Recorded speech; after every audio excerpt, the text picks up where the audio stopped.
If you're watching on the live stream, tonight's question of the night, what's your favorite Kid Rock song? 855-752-4842. That's not the question of the night.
Thirty seconds.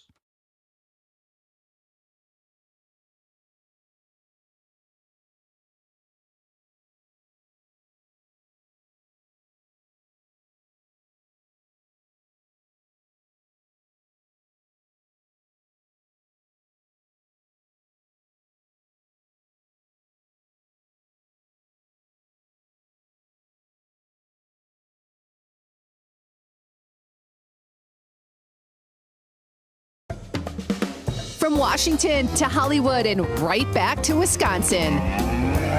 It's Nite Lite with Pete Schwaba and Greg Bach.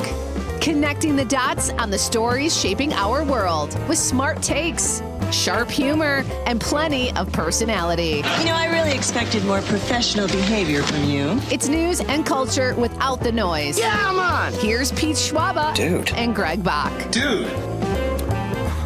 Hey, ladies and gentlemen, welcome to Nite Lite.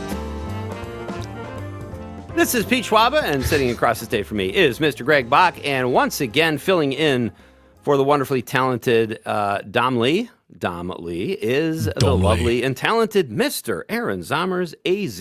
Zommers, as he is affectionately known around Civic Media. Good to see you guys. How we doing? I'm doing well, my friends. I'm doing quite well. It's Friday. I am here for it, and I am just happy to be on yet another wonderful program with two lovely individuals, with a third listening in. That's right. I can see you, senior producer Tucker. He is there in the shadows. Yes. You know, I'm doing well as well, although I need to spend more time practicing my Shrek impression so that I can more accurately say, Domle. Domle. It's not that good. I got to work on it, but like he would say, pretty donkey. good. Yeah. That'll do, Domley. That'll do. Exactly. We have an outstanding show tonight, folks. We do. We have a really good guest tonight. Yes. And we're going to do some Oscar talk, Greg, with the Milwaukee-based film critic Matt Miller, who is, in addition to talking about movies, he's just a really fun guest. He will be here at 5:35. Yes. And then you are the music guru of the Nite Lite crew, Greg. So I would love it if you would do the honors of telling people who will be here in hour number 2. In the second hour, we're going to be talking to Adam Bradley, who is a best-selling author, a professor of English and African American Studies at UCLA, and the founding director of the Laboratory for Race and Popular Culture, a.k.a. the Rap Lab. We're going to be talking about music. We're going to be talking about the validity of it, its use as art, whether we're talking about pop, country, hip-hop. We talk a lot about hip-hop, but it's a great conversation, and what's wonderful about this one, it's part of our series that we are calling Nite Lite After Dark, which means you can go and check out the full conversation, because we're going to give you a portion of it, but this was like a 45 to 50-minute conversation we had with Adam Bradley. So check that out on the website, on the YouTube page as well for Civic Media, the Nite Lite After Dark. Ooh. Hey, in addition to Nite Lite After Dark, which is a fantastic thing we're doing here, this, Greg, is a big night too here at Nite Lite, because it's a Friday. Yes. And I don't think we could say it as well as Megan can. So we'll just tell you what this Friday means to us right now. Please and thank you. It's Casual Friday with Pete and Greg. It's so girl next door. I love the way she does that. I just think it's funny because it just feels like she's like, it's Nite Lite. It's Casual Friday with Pete and Greg. I got to go back to work. Right. But thank you, Megan, for it. Yeah. Love it. And yes, it's Casual Friday. We're relaxing with great guests, great topics. Also, really quick to give everyone a heads up, next week we begin the spring into multi-state text contest. I can't. Spring. Break into Spring. Thank you so much. I had it written down and now it's piled under a bunch of tabs. Break into Spring multi-state text to win contest will begin Monday. More details to come. Get your Civic Media app ready because that's how you participate is by using the Civic Media app to text in when we give you those specific keywords. But more information coming. Don't go anywhere. We want you to win super cool prizes. It's going to be great. We cannot win, Greg. Or Zommers. You know that, right, guys? We have no chance. Yeah, I've tried, but so far over my, 3.5, 4 years working here, I have not managed. I've been thwarted every single time I tried to win a text contest since we are not eligible. You just made yourself eligible for a citizen's arrest, my friend. I don't know if you realize the gravity of what you just said, Aaron. That's well, Pete, I know you've been wanting to make a citizen's arrest for some time now. Listen, I've planted evidence on people just so I can make a citizen's arrest, which actually qualifies me to be citizen arrested. So I'm kind of it's a conundrum. But yeah, great show tonight. And we have a really good question. So why don't we get to our Nite Lite question of the night? Boom. Let's talk about the question. Okay, question. Question. Question. Pregunta. Question. Question. Hey, I have a question. Questions? This question. Domanda. Question. Questions. Oh, here we go. It is Friday the 13th, folks. What is a superstition you believe in? We all, I think even people, Greg, that say they're not superstitious or even that they're a little stitious, have something, not one of mine, have something that they, adhere to because why not? There's a ladder right there. Why would I walk under it and risk that superstitions exist when I can just go around it? That's kind of my philosophy on the superstition thing. Okay. So, but let us know your thoughts, folks. 855-752-4842, 855-75-CIVIC. You can also text us on the app that Greg just mentioned. Very easy to use and keep with you at all times, as you should. Yes. And text us your responses there. Or if you're watching the radio on YouTube, Facebook, or X Twitter, give us drop us a stream comment. We will read it on the radio, and you will be part of Casual Friday here on Nite Lite with Pete Schwaba and Greg Bach. So... I thought you were going to say something. I thought you had some. I was giving you clearance to just land the plane. No, yeah, I'm good. Well, let us get into our Casual Friday edition of our Big Three Things. The first big story. It's a big one, Greg. Yes. Weather. Now, yesterday, when I was driving home from Madison, I was kind of keeping my eye on the weather, not texting and driving or looking at my phone and driving when I stopped for gas. But we are supposed to get up here in northeast Wisconsin 42 inches of snow between Sunday and Monday. Oh my goodness! I don't think I've ever experienced anything like that in my life. You said before the show, though, that we did get something comparable to that, 48 inches when you were a kid, I think, or whatever. But either way, that is an obscene, obnoxious amount of snow coming to northeast Wisconsin. I thought Madison and Milwaukee were supposed to get a foot to a foot and a half of snow, but now you say that the temperatures are going to go up. So it might just be rain or sleet, which is not good either. Well, according to the weather app that I use on my phone, where I live down here in southeastern Wisconsin in the Kenosha-Racine area, we are going to be getting, it looks like rain now on Sunday. It changed, actually. On Sunday, it was supposed to be snow showers. Now it's rain. And then Monday, we're supposed to be getting snow. And so everything that you guys are all talking about, like we've been talking about it in the work chats today, and especially and when emails go out saying, hey, this is what happens if there's big weather. Take it easy, be careful, and stay home if you need to. I'm sitting here looking at like, oh, it's going to rain on Sunday. Okay, there we go. I mean, it's so windy, it knocked our power out today, but we're not supposed to be getting massive amounts of snow, let's see, until Monday. And they say maybe, And when I talked to you about this like an hour ago, it was 4.5 inches of snow. Now on Monday, it's 2.5 inches. It's been changing crazy pants here in this area. You guys are so lucky down there in southeast Wisconsin. What can I say? Southeastern Wisconsin rules, baby. The tropical part of the state is so envious. No, and rain can be dangerous too. Honest to God, 42 inches of snow. I know we had a big storm in 2018, and I remember looking out the window, and the pine trees were like parallel with the ground because we had low grade hurricane winds. It was insanity. And when that all melts, that's trouble. But I guess I would prefer rain. But if that could create flooding issues too. Absolutely. No, absolutely. And I'm trying to remember what the conversion chart was for rain versus snow. And I believe it was for every foot of rain, a foot of snow, it's like 10 inches of rain. I might be wrong. I'm probably wrong on that one. But really, I would much rather have sun and some rain and a little bit rain here and there. I don't want torrential downpours where it's looking at flooding, but that I will take that over what you guys are supposed to be getting, which is just an onslaught of snow. I mean, we use part of our garage as storage. It's a 2-car garage. So we have an old Toyota Land Cruiser we keep in there, and then I've got a newer car, so I'm looking for a place to house my car for those 2 days. I don't want to have to shovel 42 inches of snow if we get that. It seems like when stuff is forecasted, like when I drove to Madison the other day, we're getting 8 inches of snow. Well, it turned out to be like 2 inches. So, you never know, but I can't even imagine scraping a car with that much snow on it. 42 inches of snow creates problems for plows, actually. Like for the guy with a pickup truck with a plow, that can be difficult. So we'll just have to see. It also creates problems for people who live in a house. Like, so we live in a house, and I have to shovel snow blow. I have a snow blower, thank goodness. Yeah.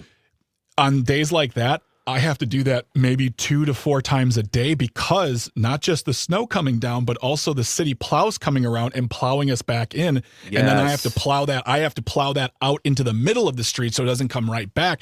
So yeah, there's all sorts of problems, but I have to keep also telling myself that while we are on the cusp of spring, we are still in winter, and this is Wisconsin. So do you guys do this in Milwaukee or Southeast Wisconsin where you put like something during, like, you shovel out a parking spot on the street, you shovel your car out, basically, you pull out, and then you put something there like, hey, this is my spot because I shoveled so inches of snow off of it.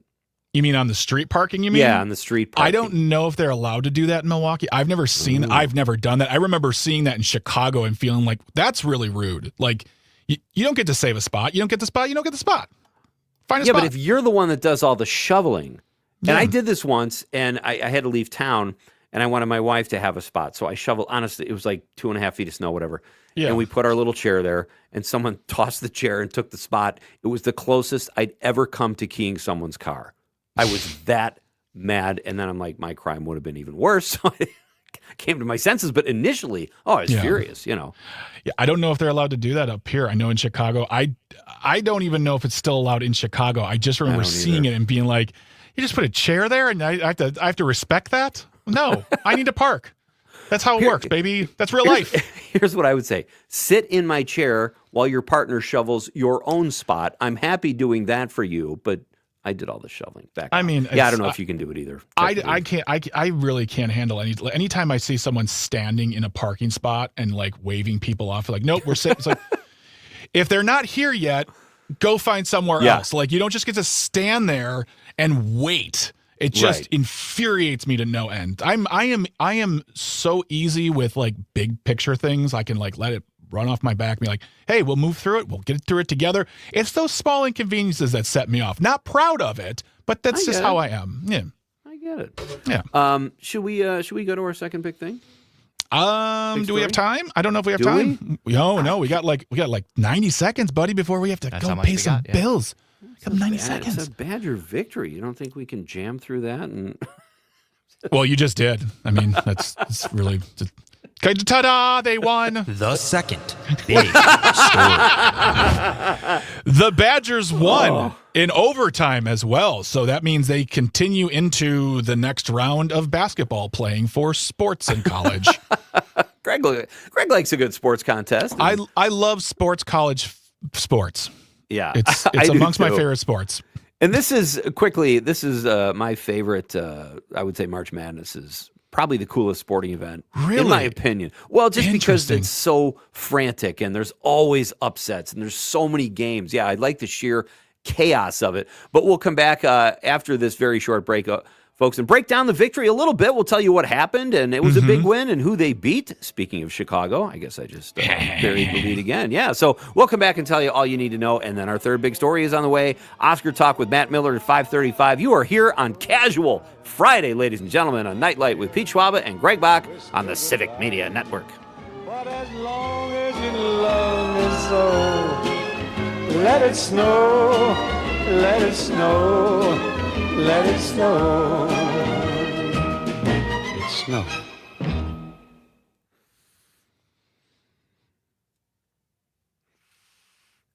Are you standing right now, Peter? Or are you sitting? I'm sitting. I got two Okay. pillows on a chair because I like to be up higher. Yeah. But I got. It sounds good. It sounds really good. Does it? Okay. Yes, it does. Yes. All right. That's good. Wait, when are you having Matt Miller on? He comes on at 5:30. Hi, Matt. No. Oh, is it 5:20? Wait, Oh, no, dear. we Did have we it get at that 5. wrong? No, we have it. Well, I have it here on the. Hold on 1 second here. Well, it seems like the sound is working though. So Great. at the very Success. least, sound check it's complete. okay. The calendar says 5:20. The publishing doc says 5:30. So, Oh dear. Okay. Well, let's do it now. Well, hey, look, we can have you on for the we can talk. That's fine. Matt, We're going to be you- talking about Oscar stuff. We're going to be Plenty talking of Oscar awards. stuff anyways. So Yeah. yeah. If you want to, just come on right after the news and then not have to sit there and smoke them if you got them now, that's fine. Or we can bring you on now and wait through the news and finish up after that. That's fine. I'm good to go that way. Yeah, absolutely. Awesome. All Sorry right, for the cool. confusion. Yeah. No, Yeah, not at all. I'm happy you guys are having me. So Yeah. good it'll to be see you fun. again, Matt. It's been a long yeah, time. it's been a hot minute. How you been? I know. I've been very well, thank you very much. Yeah, I'm looking Well, forward to our chat tonight. Absolutely. How many of the nominees did you get to see? I've seen a total of 2. All right, that's something. That's Yep. Okay, you know what? Now I just feel judged. And the worst part is they're not even the best picture nominees. They're Avatar and K-pop Demon Hunter. Oh, I've seen Avatar so many times. No, I Good haven't. movie. It's a good movie. I will hear no Avatar slander in my house. Okay, fine. Then I get to talk about how much I love Deadpool and Wolverine. That's fine. Devastating. Fine, Wow, that fine. really Boy. stuck with you. That really haunted you. it is on. That is a wound from years ago now, Pete. I mean, it was we were quite animated about our discussions on that one. It was very back and forth on that Yeah, one. I think that movie's not very good, and Greg is wrong. Yeah. All right, 20 seconds, and then you can. This was duke it out on the air. anticipated.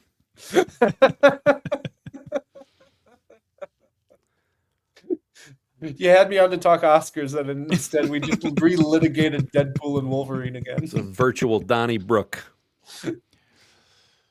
Right.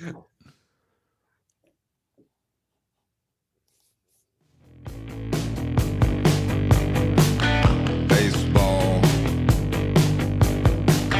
basketball,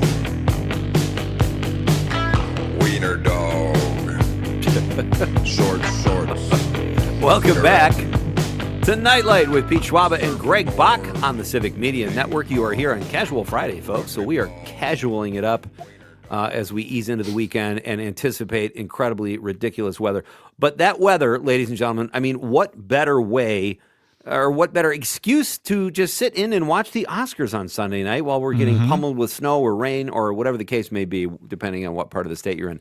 So joining us now, I got it wrong before the break. Our guest joins us now. He is a favorite here at Nite Lite, and he is a great Milwaukee film critic who joins us here periodically.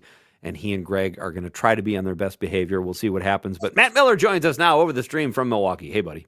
Hey, if I'm on air, I assume something has gravely gone wrong. Yeah. Oh, how are you doing, friend? I'm doing well. I'm very excited for this weekend. You got the Oscars, you got Selection Sunday, you got St. Patrick's Day. It's Pi Day if you celebrate math. So I mean, it really is an underrated weekend this weekend. What is Selection Sunday? What do I not know? That is the NCAA basketball championship. NCAA's. Oh, that's why I don't know. Okay, that's why. They Okay. announce all the 60 some teams that get to move on. There were so- 64. Now there's like 4 bubble teams. I love that they did that. Just any more there's teams you some could bonuses. add. Yeah. Yeah. It's so great. It just doesn't make any sense. Like there used to be a time when back in baseball, it's like, how many people are in the playoffs? There are 4 teams in the playoffs. That's it. Now they're like, there's 19 teams. We will play the playoffs through January now. I just feel like March Madness should just be March April Madness. Like now it's just ridiculous. It's March April Madness. It doesn't get done until like mid-April. It's ridiculous. It's kind of I like just what they get- did with the Oscars, because they went from 5 to 10, and then they went from 10 to anywhere between 5 to 10. It depends. And then they were like, well, that's ridiculous. Let's just do 10 again. Why are we pretending like that some years are less good than others? Wouldn't it make more sense? Because we've seen, now that we've seen Oscar, or we've seen award shows change, either add or like they added a new country award for the Grammys because they were so afraid of Beyonce, and there's a new best of podcast because rich people need to be even more famous at the Golden Globes. Why not just break up the Best Picture award into 2? You have like you would at the Golden Globes. You can have a drama and a comedy musical. Put 5 in each, and there you go. Instead of trying to do this thing of 10 movies where 5 have no chance whatsoever. I like the fact that the Golden Globes do, hold space for comedies, which is famously something the Oscars have never been very good at respecting comedies. Yeah. Never been good at respecting genre films in general until recent years. But at the same time, there is something, with the Golden Globes, with the 2 separate categories, where one feels lesser. The comedy and musical category always. And the other thing is with the Golden Globes is you have stuff like the year where they said The Martian was a comedy, and you get these kind of category fraud situations where they try to wedge a movie that maybe had one joke in it. And they're like, obviously a comedy, right? And it's like, well, no. And then, good comedies don't get nominated, or, proper comedies don't. And then you have the same kind of debate we're having now. To me personally, I know it sounds ridiculous, but if there was that mode of thinking in the Oscars and you had a best comedy film, it bums me out that The Naked Gun is getting no big, because I felt like The Naked Gun, for even though it was a whether you want to call it a reboot, a legacy reboot, whatever you want to call it, when I watched it, I was truly entertained, and I felt like they did a lot of hard work to make it both reflect the history of where that movie came from, but also still be new, have fan service, but not be all fan service, and then to know it's just gonna be well, it's just a movie that came out and that's great, and move on. It gets no real recognition. Therefore, that's the thing is why bother trying to make great comedies that could be recognized when the Academy Awards is you're adorable. I think you're giving the Oscars a little bit too much. I mean, the Oscars rarely get it right. I mean, we're talking about a group that, oh no, it didn't win Best Picture. It doesn't join the company of Green Book, I mean, it's a fun discourse. It's a fun conversation. I think it's an interesting thing that, we talk about in the culture. It's important because it gives Hollywood an excuse to make movies for adults that they assuredly wouldn't make otherwise. And I do think they're trying to improve. I mean, you saw last year with The Substance becoming a Best Picture nominee, a graphic, gory, gross midnight movie, almost winning, Best Actress and getting a Best Picture nomination. Now this year you have Sinners, a vampire movie, an unapologetic, sexy vampire horror movie that is not only one of the Best Picture frontrunners, but is also, the most nominated movie in Oscar history. Yeah. So they're trying to expand. They're trying to bring in more movies, and not just, as token, you're the token animated movie, you're the token, international movie. But I think they're really trying to make the Oscars encompass the entire year of film. But yeah, it would be nice if a movie with that snowman sequence in The Naked Gun could be appreciated come Oscar time.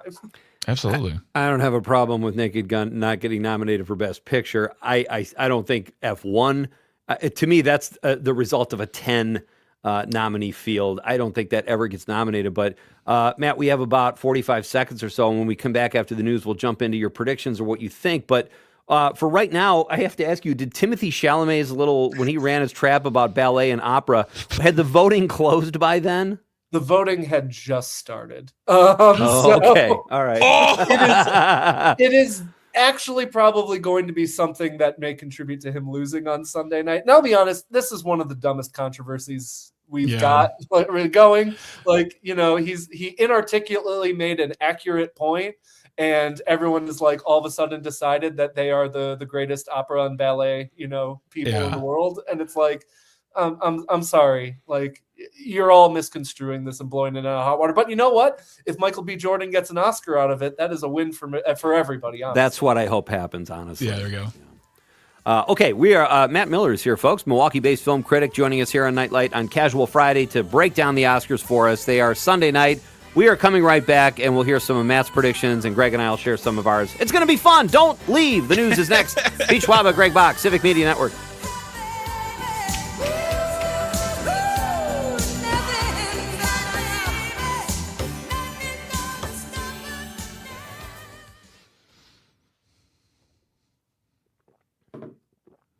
What happened with Timothy Chalamet? He made a comment, and it wasn't even recent. It was like a while ago, wasn't it? He said that nobody likes ballet or opera. Well, so he was talking about the. We could also save this for the radio. I really hate talking about it, because it's so dumb. Because we were talking about the state of film, and it was him and Matthew McConaughey, and he was talking about how he doesn't want film to become something like ballet or opera, where it is struggling to survive, where it is no longer a part of the pop cultural main conversation, and that it's something that needs to kind of like constantly be invigorated and constantly on life support. And he didn't phrase it the most articulate way. He phrased it like, I don't want ballet and opera to be something where it's like you got to go and people are like, I don't care, which people were like, oh, does he not care? But he's not wrong. Like, who wants to see movies go the way of opera and ballet where it is not a part of the cultural conversation? You can't say that ballet and opera are like every week we're talking about the latest ballet that came out. It's very true, but when the fact that the context is really just people saying Timothy Chalamet said that ballet and nobody cares about ballet and opera. That was the takeaway. Like, they didn't look. Of course, they never look at the nuance. Conan makes a comment about comedians saying that talking about Trump, and people are like, well, Conan says comedians can't talk about Trump. They're not funny. That's not what he said at all. That's not even remotely. It's just hard to believe the internet would take a famous person out of context and then fuel a week's worth of outrage about it. Yeah, I was going to say, if you include the nuance, you don't get clicks. Exactly. No one got a million hits on Timothy Chalamet has nuanced thoughts on state of film and other arts. But I mean, honestly, Timmy was kind of on the edge. I can save that for this part for the radio. But like, he was already kind of a coin flip. I mean, I've got some thoughts on him just as like. As a human being. Well, no, I mean, that's the thing is like, as a human being, I don't know him from Adam, but just what I know from his words and what he says and things like that. But I'll save that also for the radio as well. But I just look at it from the point of view as like, Tim, you got time. You got lots of time. Like, you're being nominated at a record pace, my friend. You will win something someday, if not more than one thing. So let's just pump the brakes on this what feels like thirst. It feels like Oscar thirst. We will much to discuss, much to parse. Yes. Well, we could put a bow on that, and then let's get into I want to talk about the movies too. I just thought, like, because Chalamet, I kind of agree with you guys. Like, I think he's kind of a punk, but I don't think he meant I it didn't the say way he was a punk. I do. Oh, okay. Yeah. He's got what? He's got twerp energy. But I do hope it's. I'd rather see it be Michael B. Jordan. Yeah. And and when we come back, I want to reiterate a point that you made, Matt, about like the awards trying to recognize other films. I have a thought on that. I'd love to get both of your takes on, but I'll save that during the show. So I'm just glad that they actually have to watch the movies now, and I am baffled, dumbfounded, astounded that wasn't a rule before. It's very funny, and like I know they have the rule now, but like I assure you, we're still getting people half-assing those ballots. Like for sure. Matt, I rented The Secret Agent because I'd heard nothing but good things, but from you and Rob and a couple other critic friends, and they you guys all said how great it was. I paid $20, then I got busy. I know. Well, that's $20. If I know I'm going to like it, I'll pay it. I'm going to spend that if I go to the theater anyway. But and then the next night I couldn't get to it. The third night I turned it back on. Only 45 minutes in, and then I just missed the window of you get 2 days to watch it. So I saw 45 minutes. I'm sure it got better because the first 45 minutes kind of drag a little bit. But no, that is 30 that seconds. movie's vibe. Okay. We can talk about that one on air, but sure. It's a peculiar movie that I think critics and marketing did not do favors. Interesting. Okay. All right. I'm gonna put the.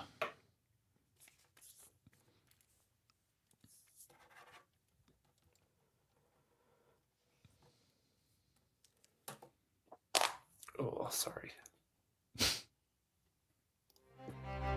Well, in the merry month of May, from me home I started, left the girls of Tuam were nearly broken-hearted, saluted father dear, kissed me darling mother, drank a pint of beer, my grief and tears to smother, then off to reap the corn, leave where I was born, cut a stout black dawn to banish ghosts and goblins, brand new Secrets of Finishing or something? I don't know. This is Pete Schwaba and Greg Bach here with you for Nite Lite on Casual Friday.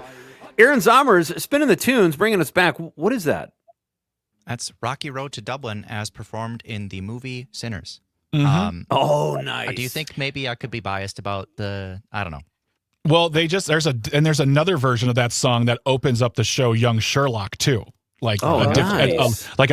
Almost like even like a harder, more like ancient sounding version of it. It's really cool. I looked it up because I'm like, I want to play this song. You're telling me a Guy Ritchie movie / TV show decided to go harder and more masculine in its approach? That's so weird. What can I say? He's really diversifying in his style. Hey, that's what's going to get me to watch that show, though.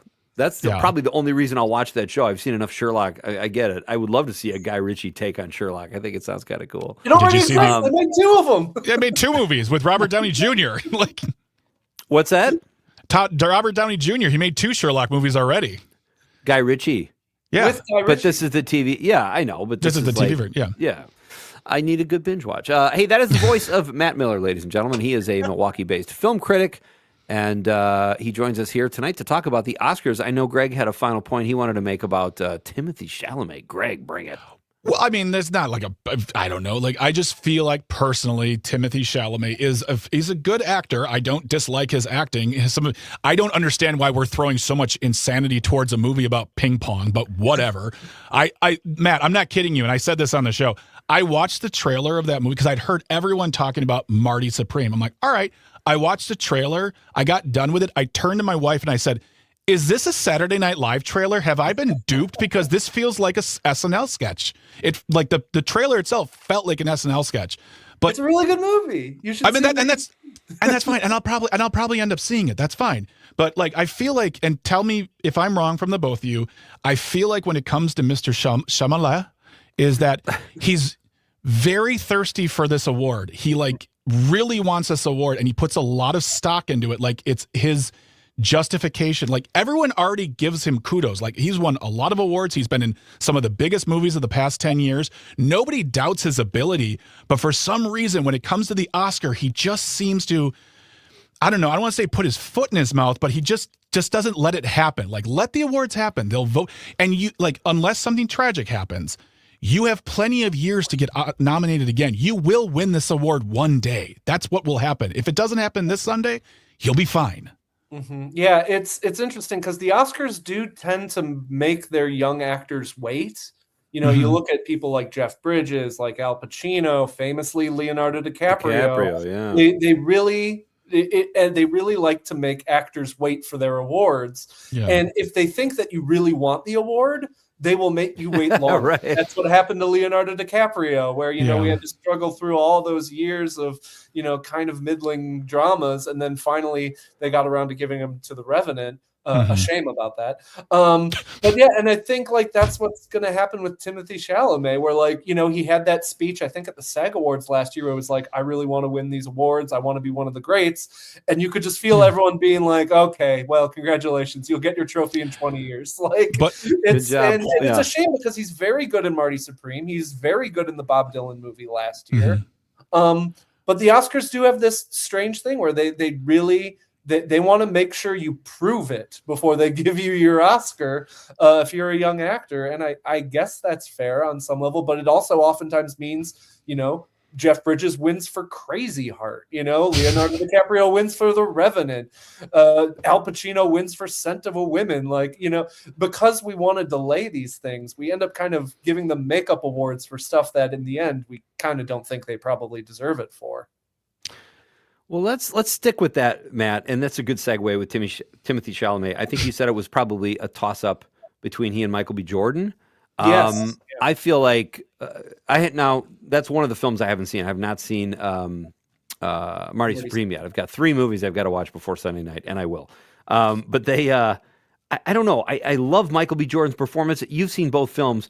Give us your prediction for Best Actor and Best Actress. And I think Greg, saw Song Sung Blue. I'm pulling for Kate Hudson. I thought she was fantastic. But again, Hamnet's the other film I haven't seen. So you tell us.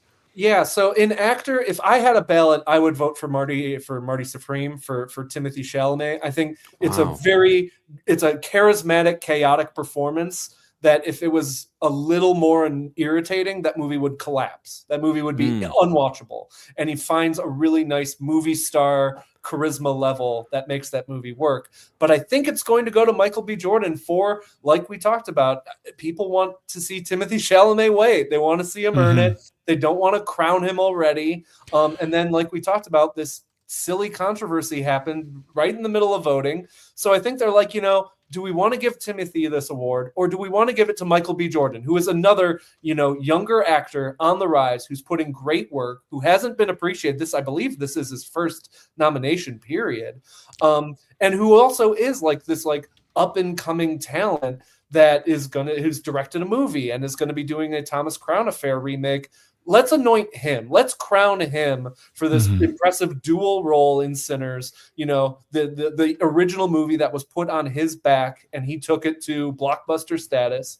Let's give him the award this year, and we'll make Timmy wait a little bit more. Well, I guess that's the thing that, like, it just doesn't make sense, that theory, because like they're not much different in age. And Timothy Chalamet has been nominated before. And to me, this whole, like, you say something out loud, well, you got to wait for a kid then. It just, like, that for me is bonkers. It just feels like petty of the highest order. Welcome to the Academy Awards. Yeah, like, I mean, they are petty. It's very silly why these things, I mean, Renee Zellweger won Best Actress for Judy, for a movie no one liked much at the time and no one has watched since. And she steamrolled to that Oscar because for some odd reason, everyone decided that was the year we were going to give Renee Zellweger a comeback Oscar. They're very fickle, the Academy. They're very strange in when they decide, okay, now is the time. And I think that they've decided, my prediction is that they have decided they want to award Michael B. Jordan. They like the movie more. They like him more. Matt Miller is our guest. He reviews movies and is Milwaukee-based, not too far from Greg Bach right now, ladies and gentlemen. But he joins us here we're breaking down the Oscars, getting Matt's predictions. He thinks Michael B. Jordan will win. I hope Michael B. Jordan wins, just because I love Sinners so much.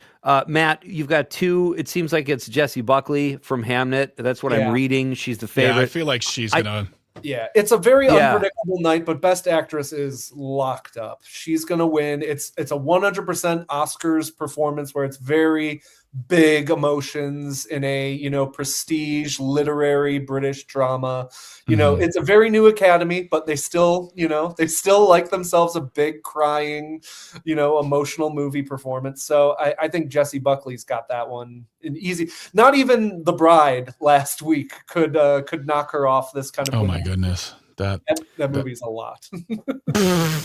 Yeah, we'll have to get your thoughts on that if we can too. But I loved Kate Hudson, I have to say, in Song Sung Blue. She's really good in Song Sung Blue, and I'm not a Kate Hudson person, but I wasn't either. Yeah, she's a lone nominee, which means that no one's really thinking about Song Sung Blue right now, and no one's really so that really hurts especially when you're up against a person from a Best Picture, a Best Picture nominee that has like 8 or 9 nominations itself. So it's just hard to stay in the spotlight with that. Are there any other? Do you foresee possible upsets at all? Like, I feel like if Timothée Chalamet wins, that's not an upset. No, I think people will be upset if Michael B. Jordan doesn't win, but I don't think that'll be upset. But do you see anything hanging on a line there that will be like, well, people think that this is going to win, but this person or film has a possibility? Yeah. So first of all, I just want to shamelessly plug. I put all of my predictions up on my Substack, A Man About Film. So if we don't get to all the categories, you can see what I thought about best production design and all that too. Yeah. This is going to sound crazy, but I think Sinners winning Best Picture would be an upset. And I know that sounds crazy because it's the most nominated movie of all time. But One Battle After Another has been the steamroller through most of the award season. It's won a lot of the precursors other than the Screen Actors Guild Award. And I think people don't appreciate how crazy it is that Sinners is on this run. This is like I said, sexy, bloody vampire horror movie. It's not, an A24 style one. It is a, big Hollywood blockbuster horror movie that came out almost a year ago at this point. And it has somehow managed to ride all the way to this point to potentially win Best Picture. This is an Academy that barely got around to nominating Get Out, that, has only recently started to appreciate genre film.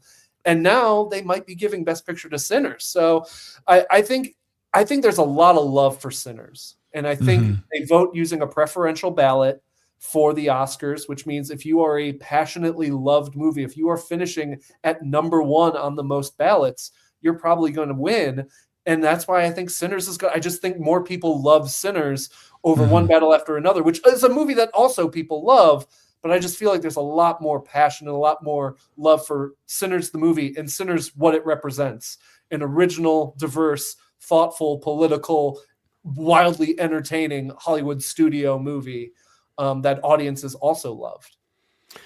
It's funny because I think I told you this before, Matt. I kind of enjoyed One Battle After Another a little more than Sinners. It's more my kind of movie, and I love the laughs in it.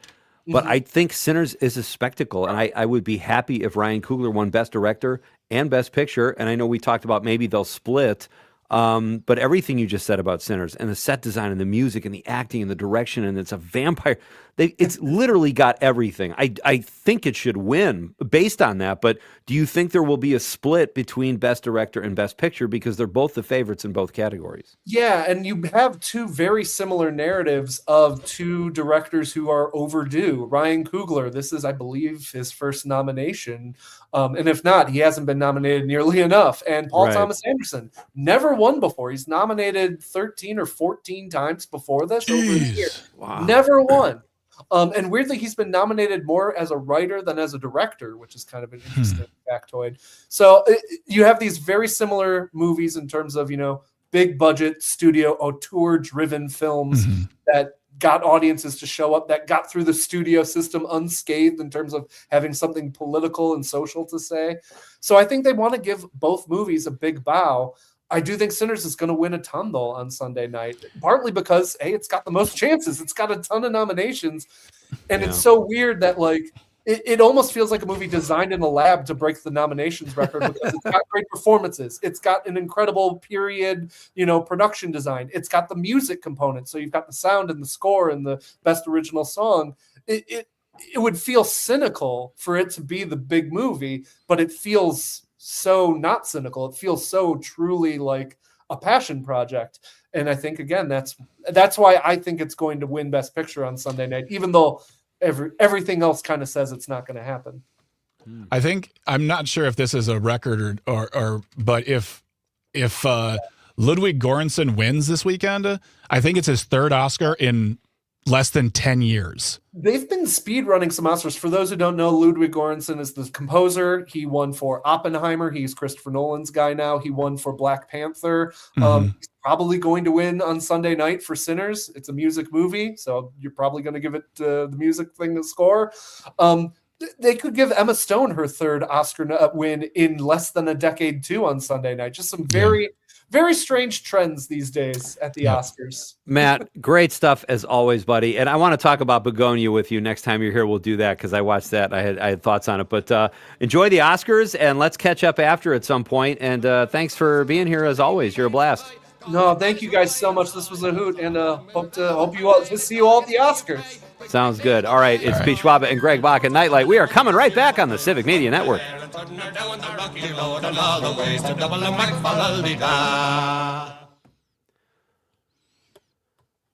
That was the version that Greg was talking about.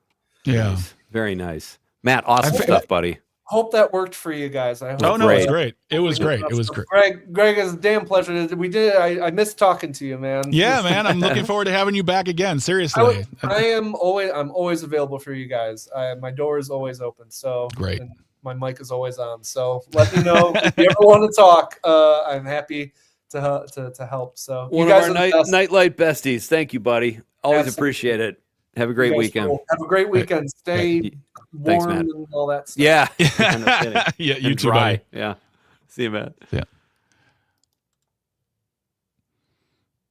All right, so we got he Badgers. He didn't upload. Shoot. What does that mean exactly? We can't use... No, you can use it. It's fine. It's just that when you fully upload from your computer, it just allows, if I'm not mistaken, Aaron, it allows them to access like the highest resolution and whatnot. But it's just basically it's better for social media video. Mm-hmm. It can look pretty grainy if we don't get the full upload. In fact, I think what I'm going to do right now is I'm just going to ask him send to. the link. Yeah, I'm going to send him the link. Yeah, it's just StreamYard.com/upload. Yeah. That's the secret link. If you go to it as a member of the audience, nothing will happen. But you're free to try. Let's see here.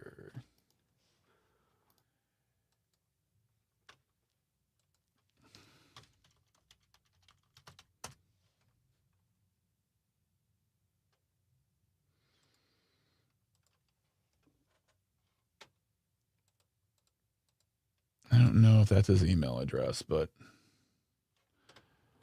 I have it somewhere.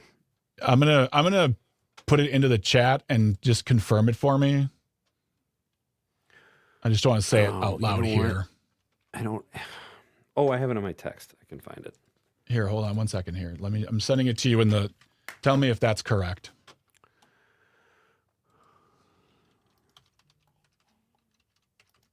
I actually just sent it to Tucker. It's in our chat. Give me 1 second.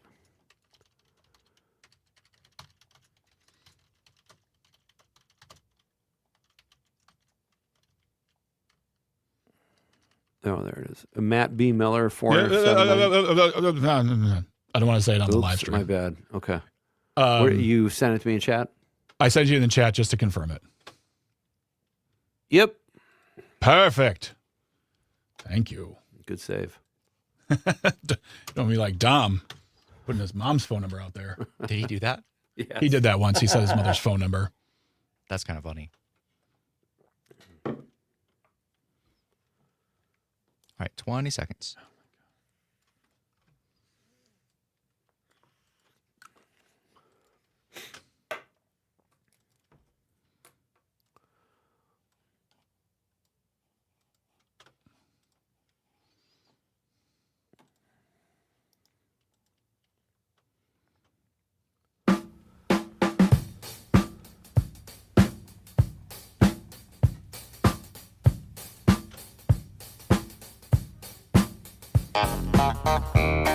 I was wondering if we would hear this tonight. I love it.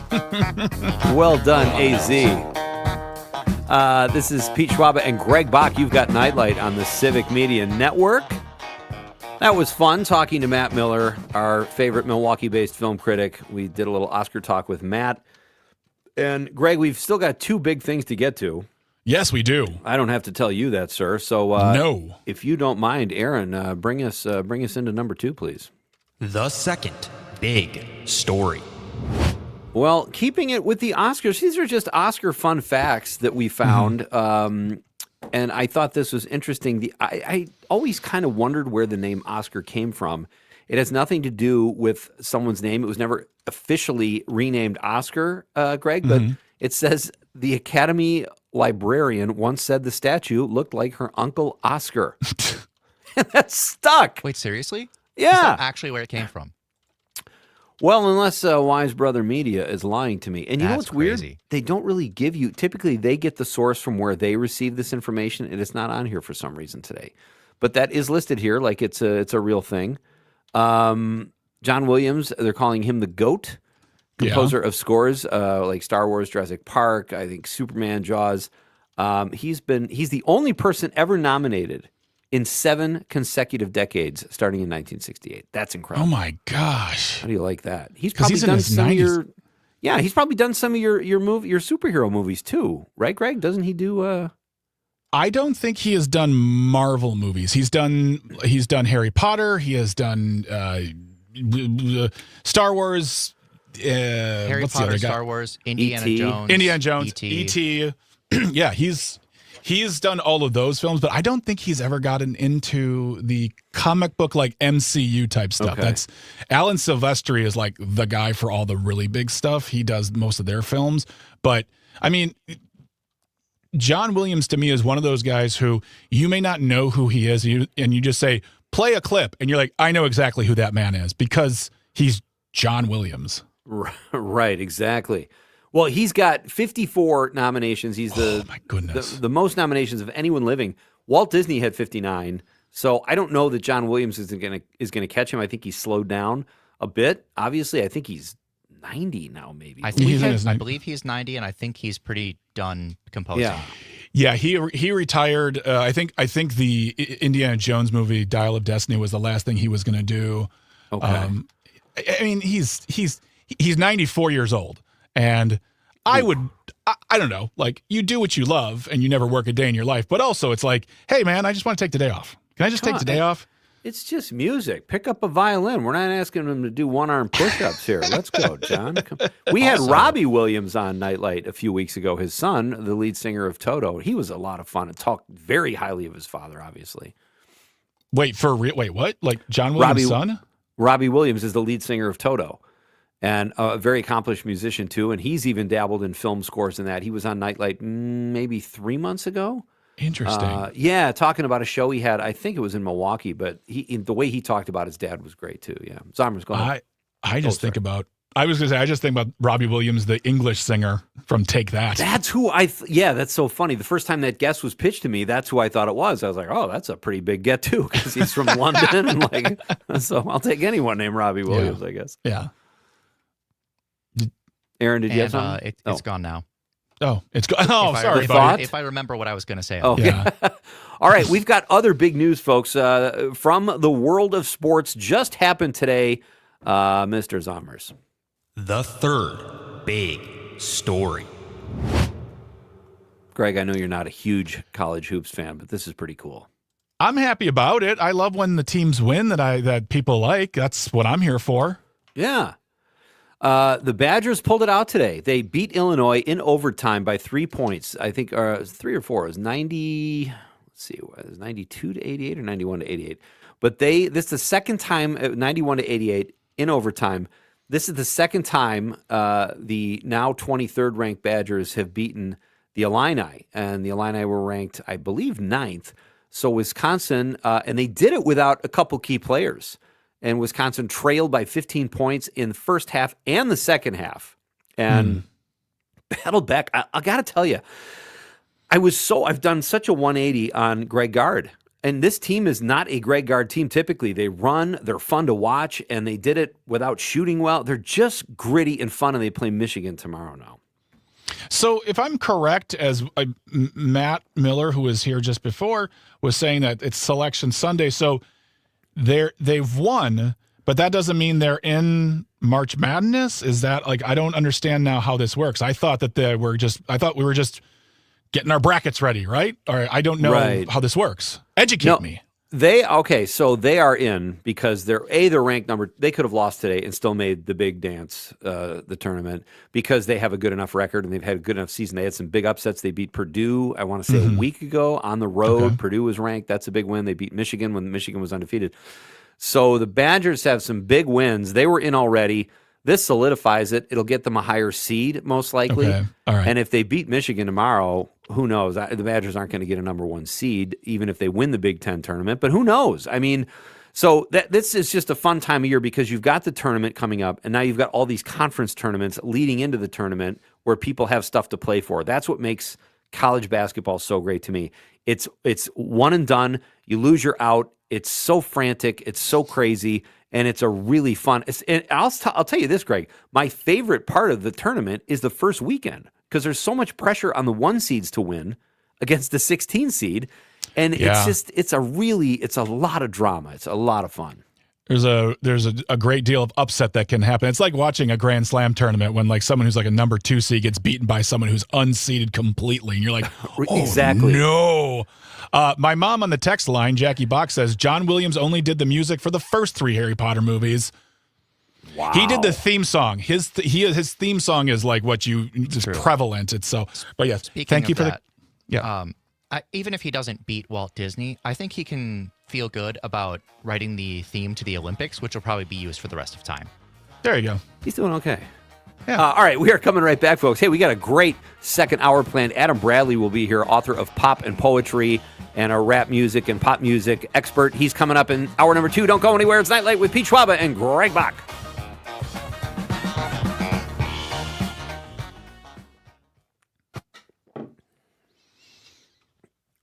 All right. Yeah, that was the thing I wanted to say earlier was like, well, it's not just movies. And I think that everybody will always remember, Yeah, great point. and John Williams is only doing it in music. Like Walt Disney was probably in several different categories, I'm guessing. They gave him a special Oscar the year after Snow White came out because Snow White was so revolutionary in its animation. They gave him a special award presented by Shirley Temple. Like that's how they used to do it back then. They were like, here's a different award. There you go. You didn't just make one for you. There you go. Good job. That's awesome. All right. Now it's just a mysterious group of people that go into a room and say, who should get it this year? Did we watch the movies? No. No. I don't need to watch. What do you think? I like movies? Gross. It is weird.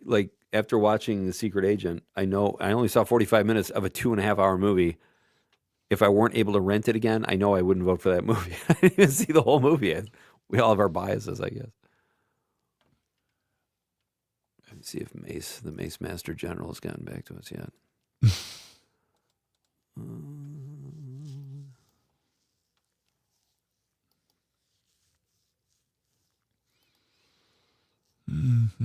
All right. I'm going to go do some stuff. I'll be back in a moment. Yeah, same. Coming right back. There we go.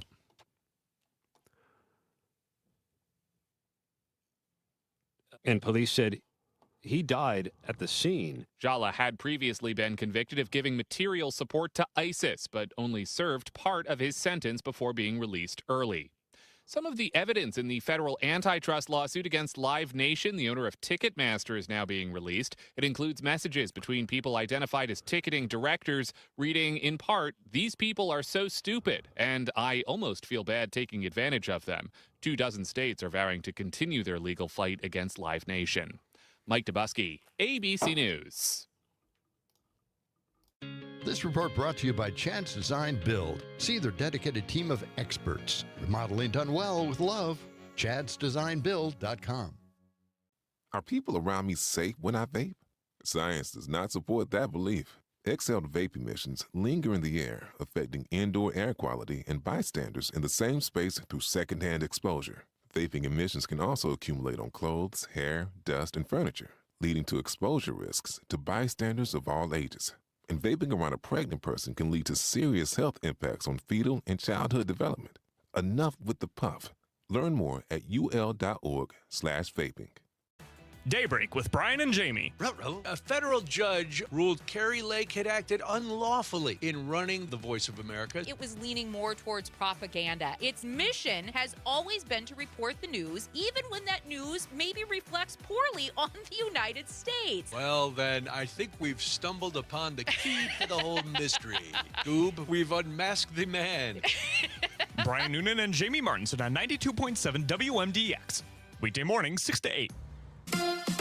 A big day for Blackwell. Hi, I'm Mike Clemens with sports. The Badgers win again at the Big Ten tournament. They took Illinois into overtime and beat them 91-88. The Badgers 25 of 30 from the free throw line. Guard John Blackwell on the growth of this team. The game is about runs. We're not about to quit. We haven't quit all season. Since December, we went down 30 to begin the games, and we lost games by 30. That hasn't happened no more because we just keep talking to each other, keep encouraging each other. We're not quitting. We're doing everything we can to win. Wisconsin faces Michigan tomorrow at noon. NBA, the Bucks head to Atlanta to play the Hawks tomorrow afternoon at 2 o'clock. The Bucks losing again last night to the Heat in Miami, 112-105. Doc Rivers running out of reasons on why the team can't finish at the end of these games. Well, I don't know if either of you guys can hear this right now, but at least for the people on the stream, I'm looking through movies that John Williams composed for, and it's crazy to me.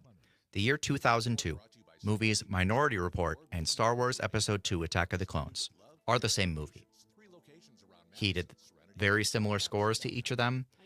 Steven Spielberg was involved with both. They both have a scene where there's a factory and there's a battle on conveyor belts where the music and the machinery are synced and like the chink of like things chopping. They both have essentially a speeder chase scene through a big city. They both have essentially, somebody waking up after having nightmare visions of the future. They're the same movie that they came out the same year.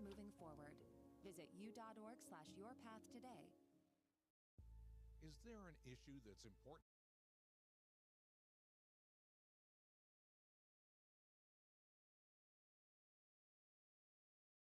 Greg, did you hear anything that I was saying?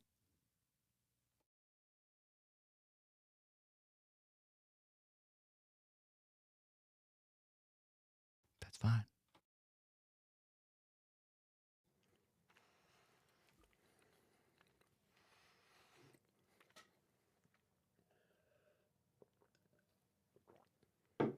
Thirty seconds.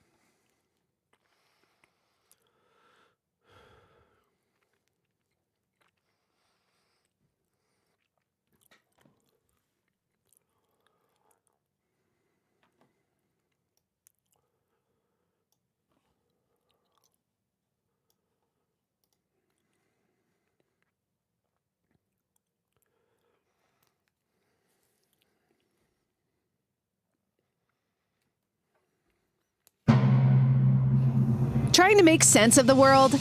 You've got Nite Lite with Pete Schwaba and Greg Bach. Call our toll-free number now. Headlines, culture, and real conversation. And now, our feature presentation. Here's Pete and Greg.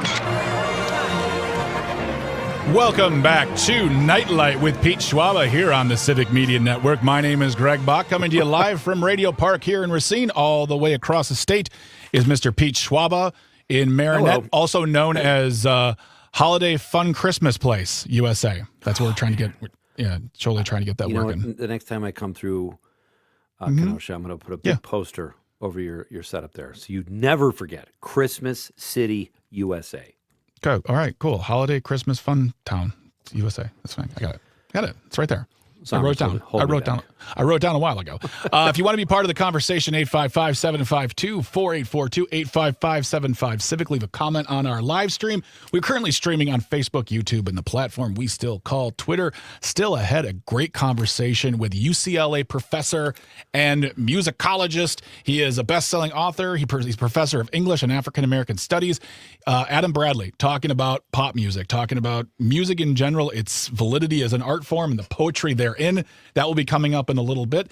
And then don't forget, we're here Monday through Friday, Pete. I'm not telling you that. I know you know that. I'm telling them, but you get it. Next Monday, we are talking to Dr. Keith Polson from UW-Madison, and he'll be talking to us about the bird flu that's been going. It's back in Wisconsin again. We thought it was gone. It's back. And then later in the show, in the second hour, we're talking to comedian Mary Mack, who might have the most northern Wisconsin / Minnesota accent on earth. So that will be here for you next week. But now let's talk about the question of the night. Can we get a restatement? Let's talk about the question. Okay, question. Question. Question. Pregunta. Question. Question. Hey, I have a question. Questions? This question. Domanda. Question. Questions. What is a superstition you believe in? Go ahead, call in 855-752-4842, 855-75-CIVIC. Call or text. Leave a comment on the live stream. We'd love to hear from you. What is a superstition that you believe in? We got some answers on the text line here. Let's see. Monica in Mount Horeb, listening in on WMDX, says, not a superstition, but I do not walk over sidewalk grates. Seen the movies way too many times. They all float down there. Okay. That sounds like superstition to me, but I don't know. I guess I never heard that one. It's a reference to It. Okay. He'll float too. We all float down here. I don't know. I've never seen the movie. It's a scary movie, and the book is even scarier. Can't do it. Okay. I haven't seen it either. Oh, that's. I just know the reference. I just know the references. Len in the 608 says, the superstition I want to believe in, seeing and picking up a penny outside on the ground will bring good luck. I forgot about that one. Well, now you have to worry about a nickel because we're getting rid of the pennies. The pennies will be, I wonder when the pennies will be gone. Like, they not making them anymore. And when will someone say, all right, and we're not taking them anymore either? Turn in your pennies. I think they were only keeping the pennies around for loafers. Exactly. But now they don't make the loafers anymore, so we really don't have any kind of a need for the penny. I see. I feel like with pennies, though, now if you find one, you better pick it up and you will have good luck. It's going to be a much more rare occurrence. There you go. Maybe, yeah exactly. I have a ton of them in a big old canister at my house, so I'll get rich on those. Brett in Brown Deer, listening on WAUK, says, I don't do superstitions, but I have OCD, so I've got a bunch of rituals I must do for no particular reason. It's not easy being me. Okay. So Brett sounds like he's one of those guys that will like walk around his house before he can leave. I got my keys. You ever do that? Like when you're feeling scatterbrained, you kind of just make laps around your house. Oh, I got to do that. Sometimes it's tough to leave. Pete, I have been halfway to where I need to be, and I turn around and drive back because I think, oh, I left the back patio open. The dog's going to get out. Oh, I left the oven on or the stove on. I have made those trips, and I don't live close to almost anything around here. So for me, like, I have to make sure that I've like, all right, the doors are closed, the lights are on, the things are armed, blah, blah, blah, blah, blah, blah, blah. Oh, okay, now I can leave. And then then I forget my keys. Yeah, then you forget your keys, but it's worse when you leave, like what you just said, when you get halfway there. And I've done that too, especially when I'm going out of town and I'm like a mile out of town on the highway and I got to go back. I know exactly what you're talking about. Yep. So we've got, where are we at here? Oh, Nick from Marshall says, the only superstition I have is Stevie Wonder. That's what I said too. Superstitious guy, yeah. Let's get to we've got some text here on social media, and you did say that, Greg. You said Stevie Wonder's hit song Superstition. That's it. Yep. So you have none. None. You don't like. See, I on social media, I put I won't walk under a ladder, but not really because I think anything terrible is going to happen. But I'm like, why would I risk it at all if I can just walk around? Well, to me, I don't see it as a bad luck, good luck thing for me. I see a ladder. I'm too tall to walk under it, so it makes no sense in the first place. So I would never do that, and I would never. Yeah, I just those. I do not think I have a single superstition because I just do not believe in those things at all. I know I'm ruining the party fun for everyone, but to me, like, oh, there's a black cat, oh, there's a ladder, oh, you broke a mirror, oh, there's a crack. Those are all things that just happen. I'm a no fun Charlie. I've sped once to get around a black cat, and I ended up driving into a parked car. All right. Skill issue. That sounds like user error to me. Yeah, I'm just a bad driver. Tim Baker on social media says, knock on wood. That's one I do sometimes when I think of it. Yeah. Just to do. I don't know. I don't think terrible things are going to happen, though. I have said knock on wood just because it's a ubiquitous statement in the world. Like you just say, knock on wood. Or like, to a certain extent, like, like, oh my goodness, or my God. Like, like you use some of these words because it's just it's what the words we use. I do like what the English say. They don't say knock on wood. They just say touch wood. They want some good luck. Touch wood. Yeah, I like that. They're more gentle people. Us, we're like, beat wood up. Honestly, I do feel like that. We have to extreme everything or machoize everything. Yeah. Oh, absolutely. Absolutely. So.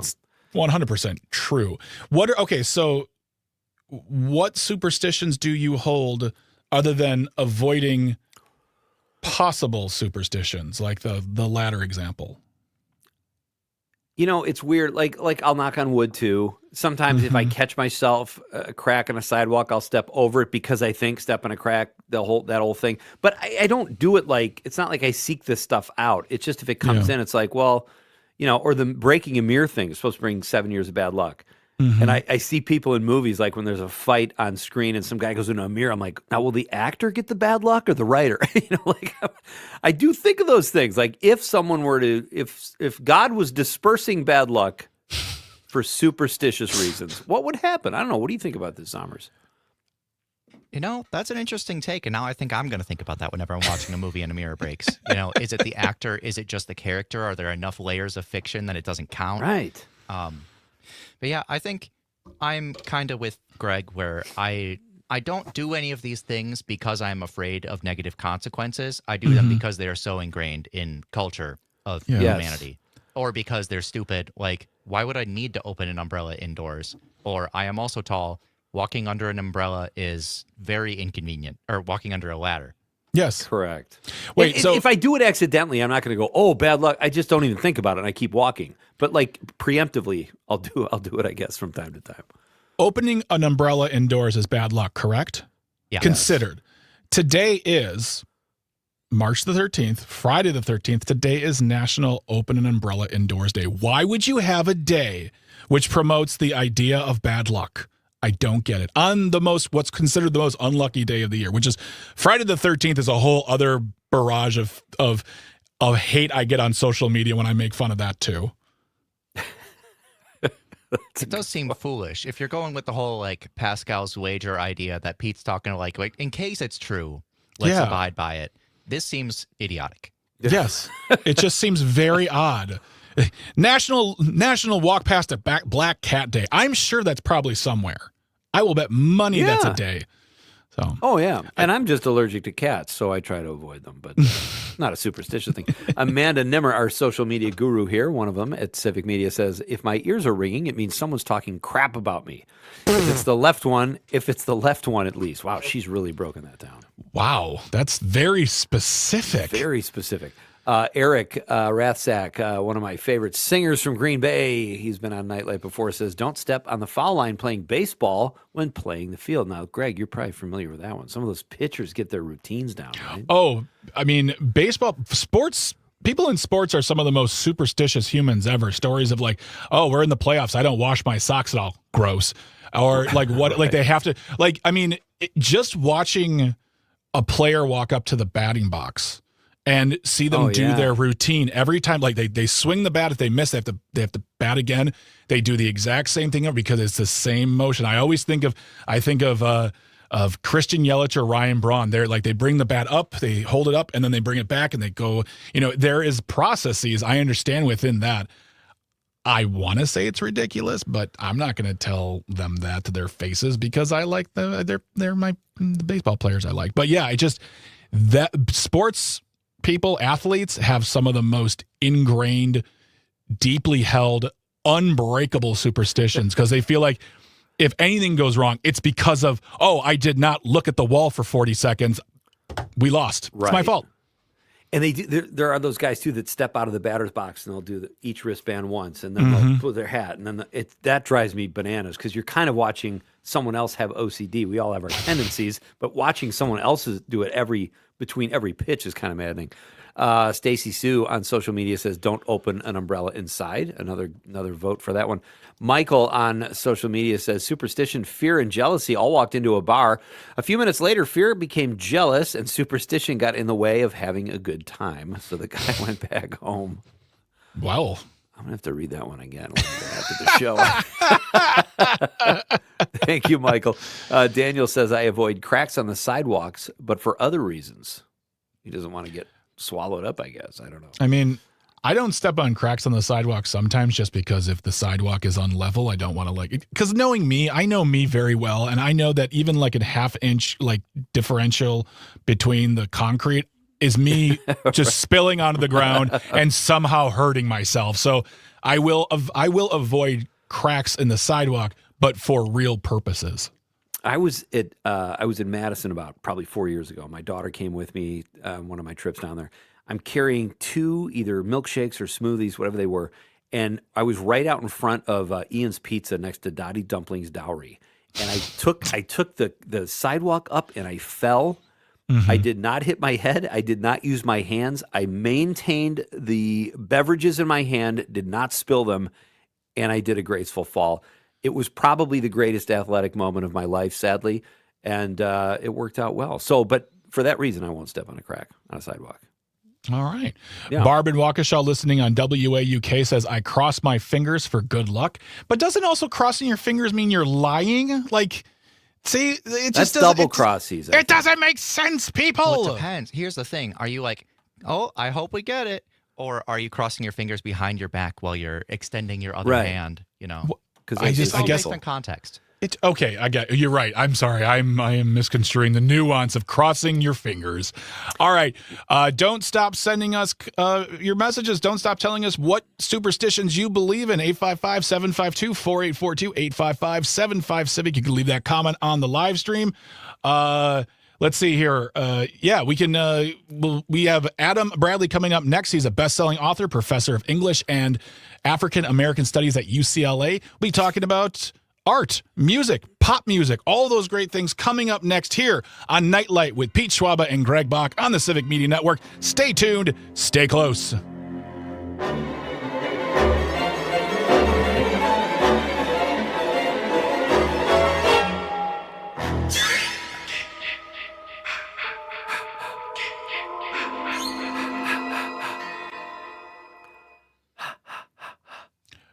Was that Friday the 13th? Yeah. See, you know how I know? Okay.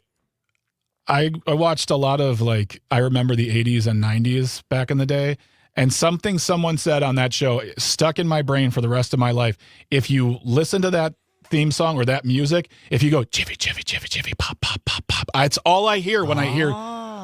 It's like when someone now when someone does the dance thing, they go boots and pants and boots and pants. I'm like, that's all I hear. Boots and pants. Beat. Schwab. Hey. Schwaba. Beat. Schwaba. Beat. Schwabbles.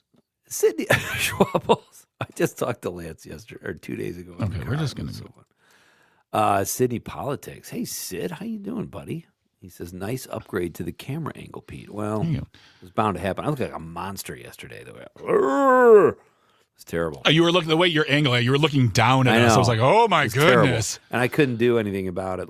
Once I knew how egregious. I mean, it was, I would say something I want to do is I want to bring the camera just a little closer for myself, but it's not going to because mine is propped up on a computer screen. So yeah, I'll take this. I mean, I'll take this over. I was saying to Aaron before we went on the air, I'm really happy I'm in this room for this show versus in the other room because it's just not set up for video. The other room. Yeah, I mean, yours, the one you're in now, isn't either, but it's a better situation. Yeah, it's fine. Plus, I'm also it's one less, hiccup. If something happens to that computer, then I have to come in here to fix it, and I'd just rather it be in here. Plus, I got way more screens to work with. It's just a better setup. So it looks huge. It's honestly, it's 8 by 12, maybe. It's not huge, but it does enough. I love it. I love this. We got about 30 seconds. Oh, that's right. I'm going to pop this up, and it is the pre-recorded stuff. So, do we have a graphic for that too? No. Oh, okay. All right. Okay. All right. See you guys in a few. Sounds good. I want to mute both of you.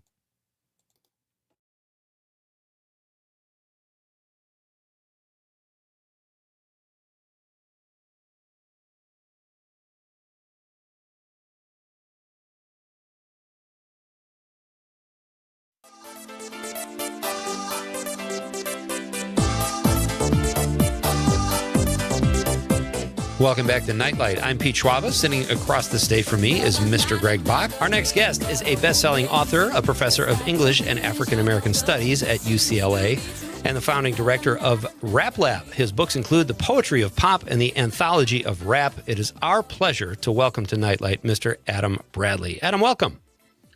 Oh, it's good to be with you guys. I could have that intro, by the way, could have been like 3 minutes long. After I looked at all the stuff you've done, quite accomplished, and it's great to have you here. I have so many questions for you, but let's start kind of small, and maybe it's not small. How do you get to a point in your life where you get to teach pop music? That seems like an absolute blast.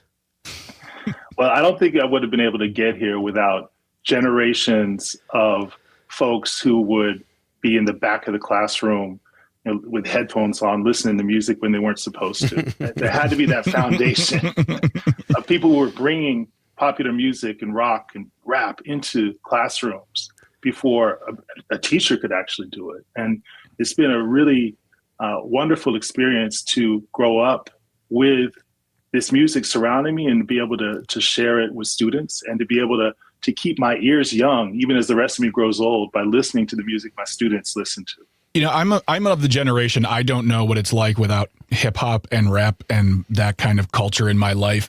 And I feel like we've spent a long time looking at the lyrics of pop and rock music as poetry. But do you still find people who push back maybe at hip hop and rap and say, well, it's not, it's just them talking? Do you still have that old school idea in your face from time to time? Or have people kind of turned the corner and said, no, this is a viable art form with poets and storytellers? That's a great question, because you're exactly right. I mean, ever since Bob Dylan debuted, people were calling him a poet. Mm-hmm. And it didn't take the Nobel Prize to recognize him as a poet. There were people writing entire books about Dylan as the bard of the generation in the 60s and 70s. So I think you're right that the resistance that rap music faced had a lot to do, as so many things do in this country, with demographic matters, with race and identity and class and all those things. Maybe even more important, though, it had to do with the way that rap presents itself as beat-driven, mm-hmm. as sonic, rather than language-driven, even though the language is just so rich in rap. There are just so many more words. I mean, mm-hmm. look at a Beatles song, love, love me do. You know I love you. Mm-hmm. I'll always be true. Yeah, and you compare that to I don't know, Slick Rick or Chuck D or Eminem or a Kendrick Lamar tune, and they're literally just by an order of magnitude more words. Mm-hmm. And the words are often doing things in terms of storytelling, as you mentioned, Greg, and in terms of just rhythm, rhyme, and figurative language that pop music didn't always allow for, just in the space of the bars themselves. That's a great answer. Like I said before we started this interview, I was kind of late to the party with rap, and I still think it's misunderstood. Like, I get it now. I listen to it, and like you just made reference to, Adam, in my case, my kids kind of keep me current, because it's easy to fall into your old, well, these are the musicians I like, and I have all I need for the rest of my life, when you're really cheating yourself out of some great music. But I remember you mentioned Kendrick, or maybe Greg did, that Super Bowl halftime show last year. Greg and I have a mutual friend who we all went to social media to find out what the reaction was going to be from those of our friends who we know weren't going to like it maybe. And this fellow comedian said, his Facebook post was just, no one cares that you didn't like that. So that made me laugh hysterically. But then, my son was kind of telling me what the story was and everything, and it was brilliant. Is it just a lack of knowledge or information? Would more people respond to rap if they understood it better or took a little time to research it? Well, I think two things are going on there. One is there are so many people that respond to rap that it, over the course of the last 25 years, has become the dominant voice of youth culture, has become one of the top-selling Billboard genres, and to this day as well, really is the most streamed musical genre in the whole world. So wow. Whether you're going to Poland or Russia, or if you're going to Brazil or to Topeka, Kansas, or Chicago, Illinois, or wherever you want to go, it tends to be there. Now, another thing is happening, though, which is that because so many of us grew up with hip hop always being there, now that it's over 50 years old, it's become part of the language of pretty much any genre of music that you choose, whether it's country, whether it's any form of pop, electronic music, whether it's soul and R&B, certainly at this point, they often fuse elements of hip hop, whether it's the beat driven element of it, whether it's the speaking rather than singing, or something closer to speech than song in the nature of the vocal delivery. All of that is at play. So I think there may be people who still say, oh, I can't stand rap.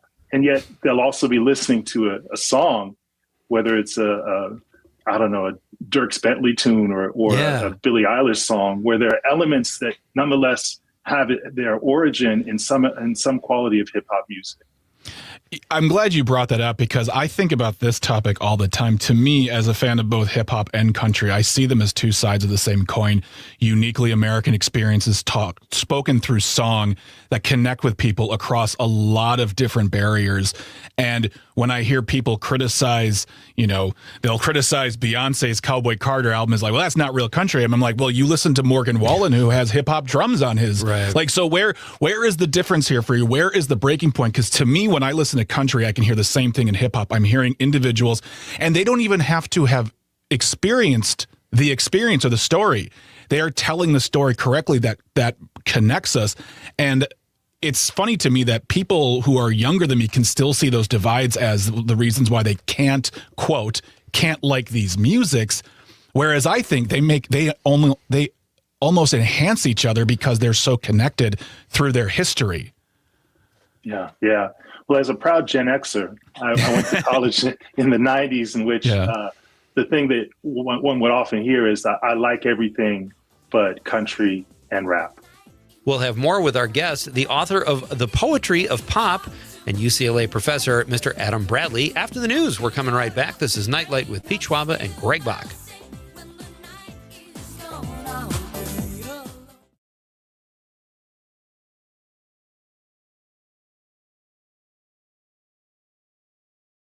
Destination craft distillery focused on creating unique spirits. Online at downdrins.com or visit the tasting room in Cottage Grove. ABC News, I'm Mike DeBusky. The U.S. now says it's sending more than 2,000 additional Marines aboard 3 Navy vessels to the Middle East amid continued fighting with Iran. It comes as the conflict sparks a new investigation into an aircraft crash that killed 6 American service members in Iraq. An update from authorities in Michigan after a man drove his truck into Temple Israel Synagogue yesterday. The FBI has forensically confirmed that the assailant responsible for carrying out this attack was Ayman Mohammed Ghazali, age 41, from Dearborn Heights, Michigan. FBI Special Agent in Charge Jennifer Runyon. Police say Ghazali had been posting on social media about losing family in Lebanon amid the ongoing conflict in the Middle East. The government has essentially no evidence. That's the word from federal judge James Boasberg, who struck down subpoenas from the DOJ connected to its investigation into Federal Reserve Chair Jerome Powell. This is ABC News. A big day for Blackwell. Hi, I'm Mike Clemens with sports. The Badgers win again at the Big Ten tournament. They took Illinois into overtime and beat them 91-88. The Badgers 25 of 30 from the free throw line. Guard John Blackwell on the growth of this team. The game is about runs. We're not about to quit. We haven't quit all season. Since December, we went down 30 to begin the games, and we lost games by 30. That hasn't happened no more because we just keep talking to each other, keep encouraging each other. Like, we're not quitting. We're doing everything we can to win. Wisconsin faces Michigan tomorrow at noon. NBA, the Bucks head to Atlanta to play the Hawks tomorrow afternoon at 2 o'clock. The Bucks losing again last night to the Heat in Miami, 112-105. Doc Rivers running out of reasons on why the team can't finish at the end of these games. We didn't execute right down the stretch. Bottom line, I thought we went with a jumbo lineup and it gave us got us back in the game. I just thought tonight we didn't execute down the stretch. That's Bucks head coach Doc Rivers. With sports, I'm Mike Clemens. On your entertainment beat, I'm Pete Schwaba. Horror fans will be happy to know that a new film in the genre opens this weekend. Undertone is about a podcast host that gets terrifying, haunting recordings sent to her. It's about time there's a horror podcast film, in my opinion. Undertone is reviewing well at 81% on Rotten Tomatoes. No big-time stars in the film, which to me makes it even more exciting as you can lose yourself on the screen. Let's see if Undertone can keep the horror street cred going that A24 Studios has built. Reminders of Him is a romance drama and is based on a Colleen Hoover book that was a #1 bestseller on the New York Times book list. The movie has been described as a transformative film about motherhood, love, and forgiveness. It's pulling a barely fresh rating at 64% on Rotten Tomatoes. It's rated PG-13. If you don't feel like going to the theater, you can always kick your feet up at home and watch the Oscars Sunday night and pick out which movies you need to check out from last year's outstanding releases. Let's go to the movies. For more showbiz fun, tune into Nite Lite with me, Pete Schwaba, and Greg Bach. Weeknights from 5 to 7 on the Civic Media Radio Network. This report brought to you by Sugar River Pizza. Skip cooking. Get the hot, handcrafted pizza consistently rated Best of Madison, delivered straight to your door. SugarRiverPizza.com. I'm meteorologist Mace Michaels. Mostly cloudy tonight, a low in the upper 20s. Cloudy sky tomorrow, snow late, highs near 40. Winter storm watch Sunday afternoon into Monday for a mix of snow, sleet, and freezing rain, even some thunder. Significant accumulations possible. It's 39 right now. Fast, funny, unapologetically bold. The best people like you and I can do is use what little influence we have, tell other people what you hear about the Epstein files and what the government is doing about it, raise awareness. No topic is off limits with the Stephanie Miller Show. That's what I do every chance I get, even if it's not the subject on TV. Thank you, CNN, for having me on. See how long it is before you're on again. I get put on the do not call list. Oh. I think I've achieved that now at Fox and CNN. Madison's home for the Stephanie Miller Show. 8 to 11, 92.7 WMDX.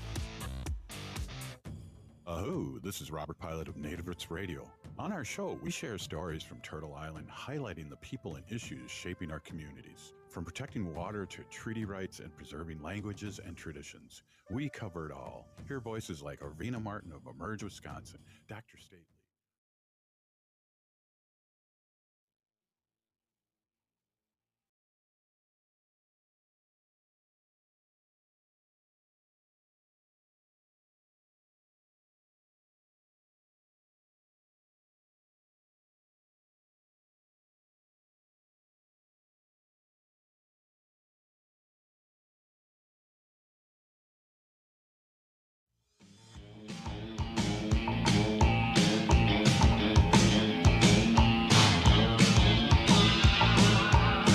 Welcome back to Nite Lite. I'm Pete Schwaba. Sitting across the stage from me is Mr. Greg Bach. Our guest is Adam Bradley. He is a best-selling author and professor of English and African American Studies at UCLA.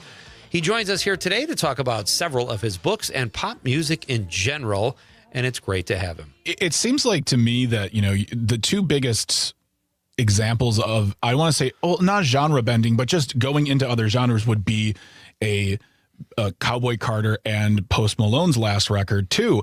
And I feel like that is nothing new. We have seen artists over the decades take dips into other genres, but now it almost feels like, and tell me if I'm wrong, when they do it, it comes with a $20 to $30 million advertisement machine behind them saying, look who's done this. Whereas, you know, David Bowie's a great example. The man made like 2 records of the same style and then moved onto something every time. And we just said, that's new David Bowie. That's a new style. We like it. We don't like it. But now when you do it, it almost feels like you have to announce it. There has to be a major media push. And then, as you just said, comes the constant bombardment of criticism from people who say, not my music you won't have. I feel like that's almost new too, because am I wrong in that? I think you're right. Certainly when you look at something like Cowboy Carter, which is a cultural moment that Beyonce and her team and amazing collaborators constructed in a sense, and her label and everything, to say, hey, this is a moment when we're going to do something almost like a cultural conservation.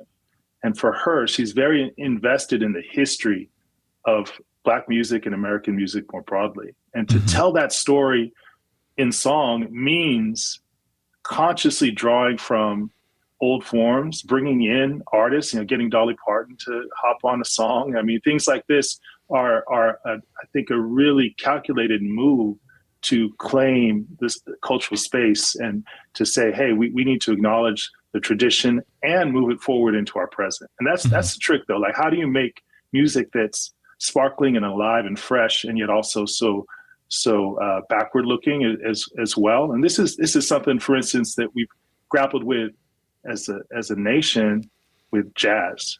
Jazz music. If you think about, I ask most people what their favorite jazz artists are. If they have them, they're going to mention people who were big in the 60s. They're going to mention Miles Davis, John Coltrane, Bill Evans, whomever. They're going to name this cohort of artists who at the time were doing really avant-garde work.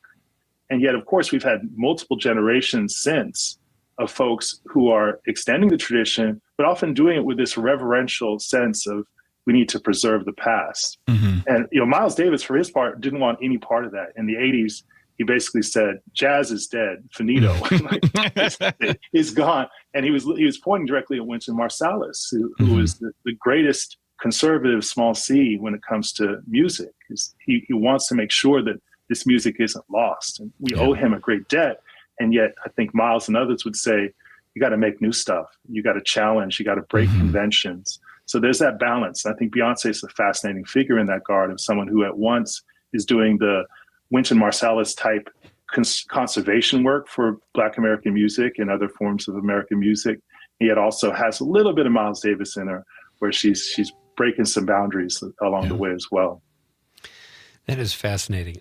Speaking of jazz, this is a good segue into my next question. You're the author of 7 books, if the internet doesn't lie to me, and I always, as a writer myself, jazz is the only thing I could write to because you can't really follow it. So especially new jazz, like if you just put on K-Jazz, you get new stuff too.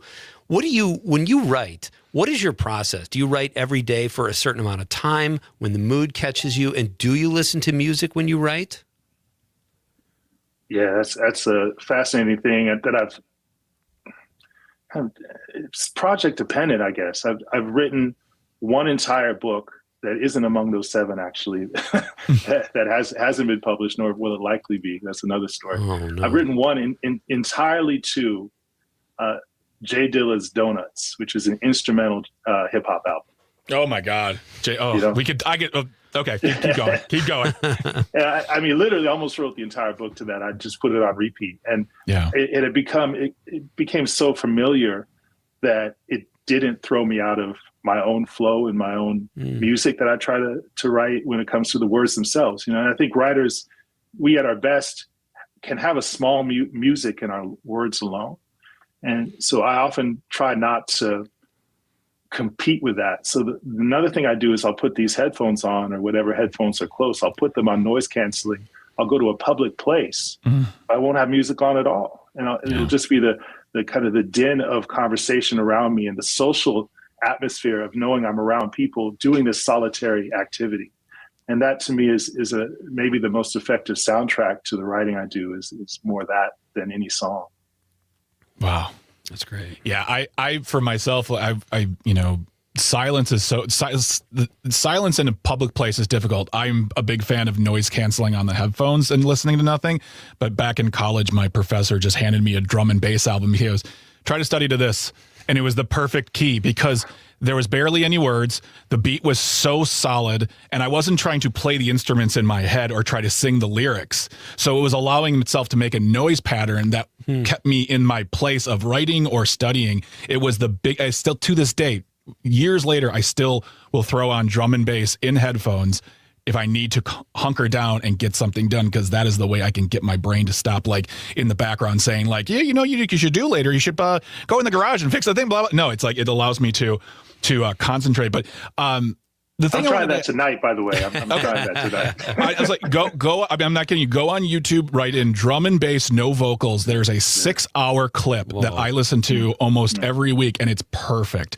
But we've been talking about, we've been talking about hip hop music. We've been talking about country music. I think two genres I believe a lot of people understand the art within, and therefore the people who say, well, it's not real music or whatever, they're kind of the fogey boomers, whatever, that's fine. But when it comes to pop music, Adam, if you're at a cocktail party or you're at a bar and you talk about your job and someone says, I love Kendrick and I love Johnny Cash, but pop music, man, has nothing today. It's so boring and bland. What does that do for your brain when you hear someone say that? Well, the first thing I do is I channel the great Nick Hornby, who said basically that pop is anything but opera. I mean, he has such a broad definition of pop, and it's one that I share. And the reason I share it is that these kinds of distinctions of genre, and certainly something like pop that's so capacious, were things that were imposed upon the music from outside. They were by record companies or radio programmers or other kinds of things to think about how to deliver a product, not so much about the music itself. So part of what I would do is destabilize that term pop and to open it up. The other thing I would do, though, is because I also understand what people mean when they say that. They're thinking of Taylor Swift or Sabrina Carpenter or any number of artists who are hard to define outside of that category, that aren't clearly R&B or soul or aren't clearly country or rap. Then that pop kind of makes sense. When it comes to that, I then say, well, there's a high art in seeming artless and coming across as effortless. Yeah, that's a tough thing to do because most of us aren't so good that we can have things be so seamless. And so if something achieves pop music success, most likely it's pretty well crafted in one form or fashion. Now that craft may not show itself most clearly in the lyrics. Sometimes it does, sometimes not, but it will show itself. There are very few works of music that have made it onto the Billboard charts that are just absolute trash. I mean, there's something that's crafted effectively that's working, and it may not be to your taste. It may not be something that will stand the test of time, but there's a craft to it that's worth analyzing. And that's what I've spent a lot of my career doing. Of your books, which one are you the most proud of and which one was the most challenging? We talked a little before the show about the poetry of pop.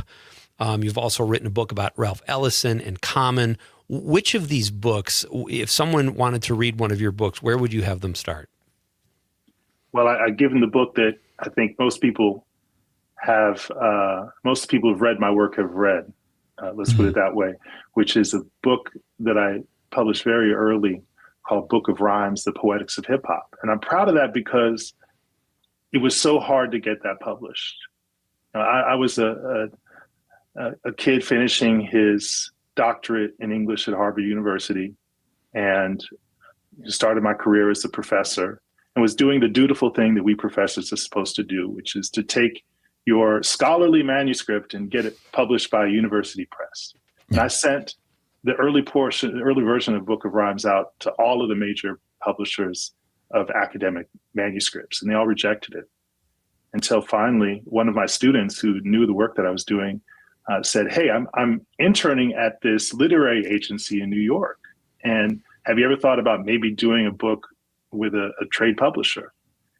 I sent it to an agent there, and this is still my agent today. He read it and he said, "I can sell it. I can sell it in a matter of months." And he did. And you know what? You forget the kind of narrow academia thing. I wanted to write to that audience because I wanted to write about a music in a way that the people who actually like the music could read.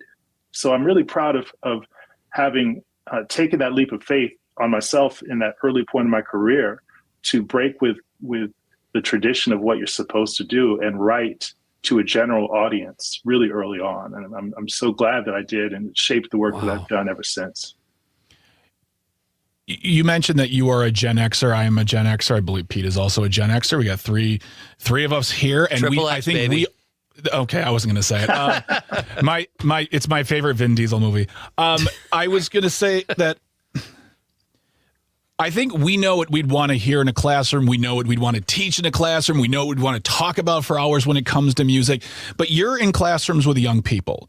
What do you hear? And I imagine that your profession, what you do in your job, listening to young people is as important as it is what you teach them, because, it's easy to get buried in the music you love. And there's just so much out there. What are you talking about when you're talking to these young people? And what do you hear from them as far as their excitement about the newer music, but like what they're listening to that might spark your interest as well, that keeps you young at heart in your love for music as an art form? Yeah.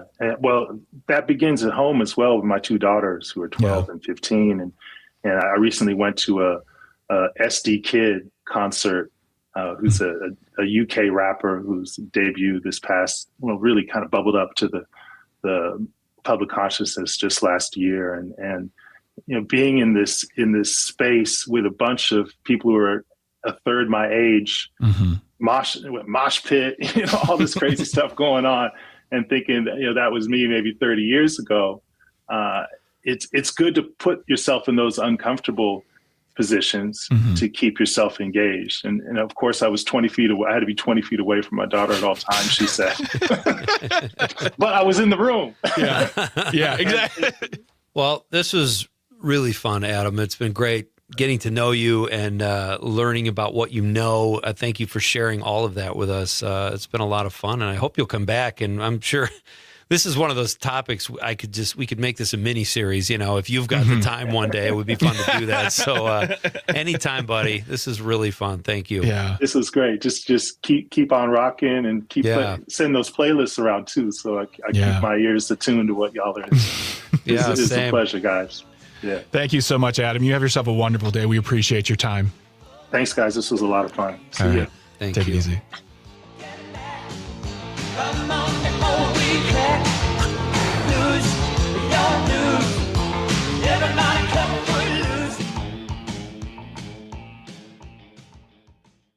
Farm news that impacts you and your community from the Midwest Farm Report throughout your day on 92.7 WMDX.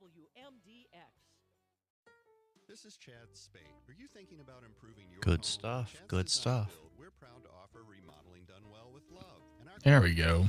Where can people hear the rest of that conversation? I believe they can hear it on the website, going to civicmedia.us. Nite Lite After Dark? Yeah, and then or they can go to the YouTube page for Civic Media. I'm not sure if they actually set up.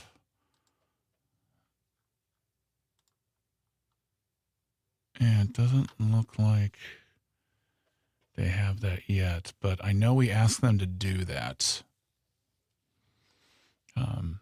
Because that's what they did for Matt and Air on Air. They had a separate page for the This Shouldn't Be a Thing, so like the mini episodes.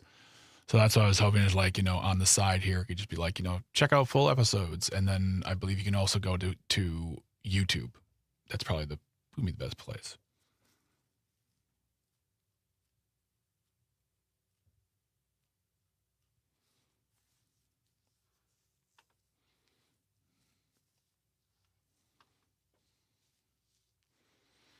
And then Pete, we got Jack from Merrimack on the phone.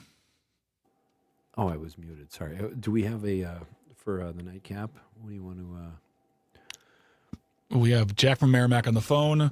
Could read some texts, and then get ourselves ready for next week, and just reflect on a week gone by. Week number 3, buddy.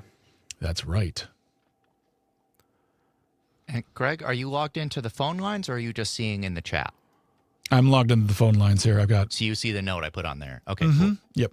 He wants to talk about pop music. Talk about. It's true. Pop music. Talk about. Shooby dooby doo up. Bop bop shoo bop. Wow, wow.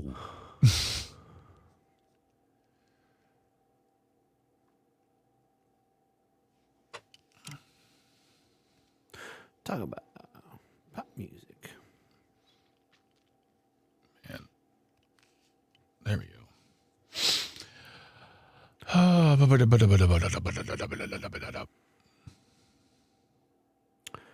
So weird that it's like sunny here and kind of warm right now.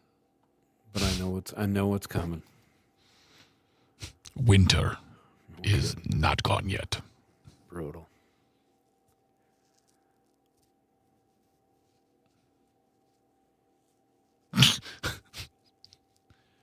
What was that? Nothing. It What was did I a miss? couch potato. What did I miss? Couch potato. Anyway, 20 seconds till we're back.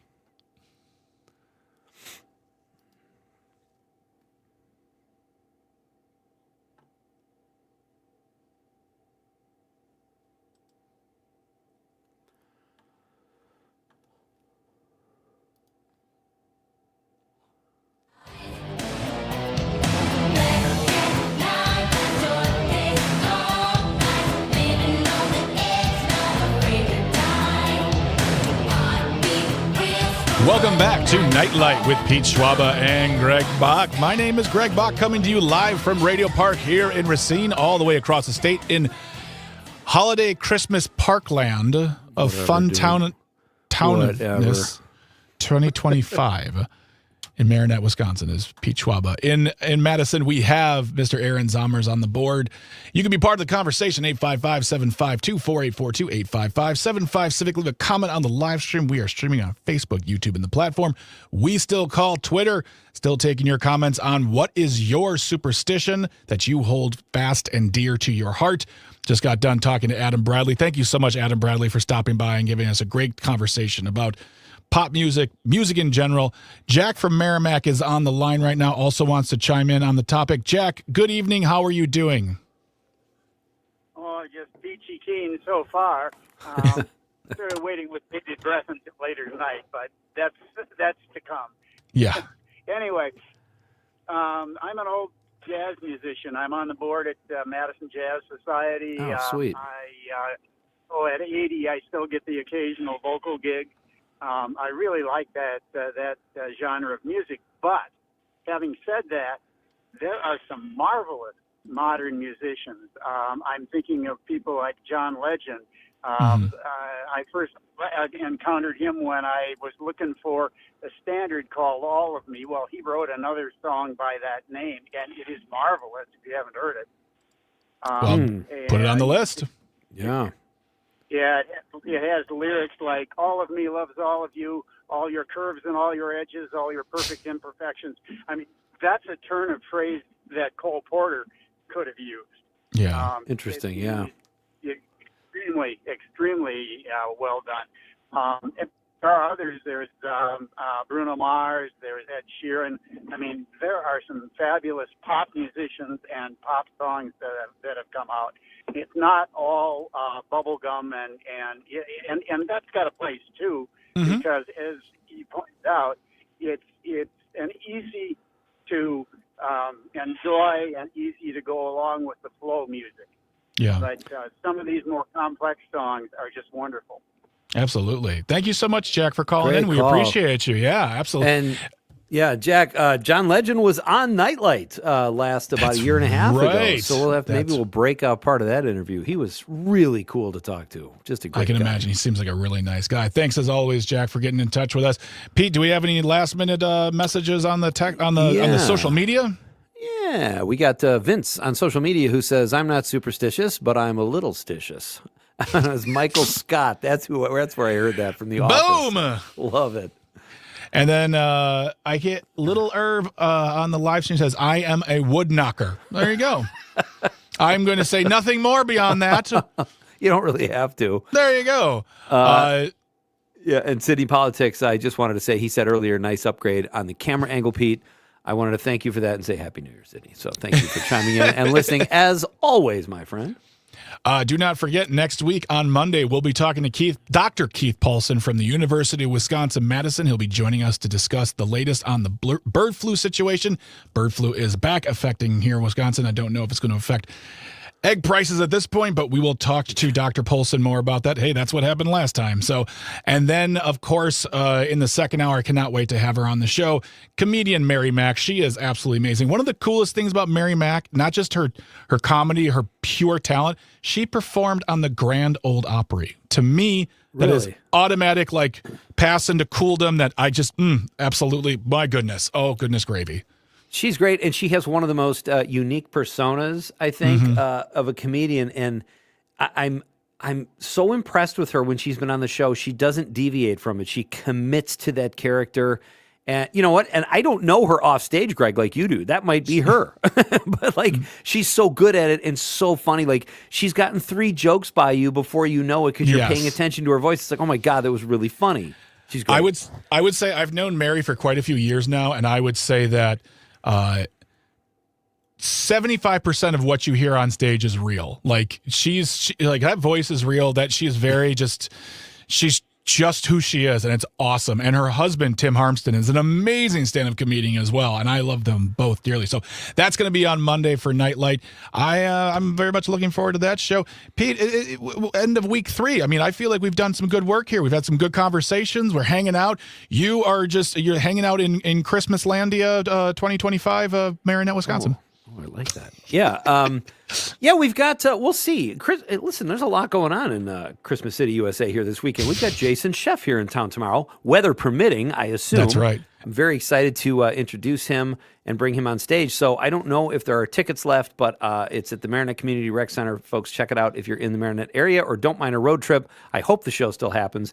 We've got Oscars on Sunday night. Can't wait for that. Love the Oscars. We've got... the NCAA tournament selections will be made Sunday night. There is a lot going on this weekend. There's some good movies in theaters. It's going to be a great weekend.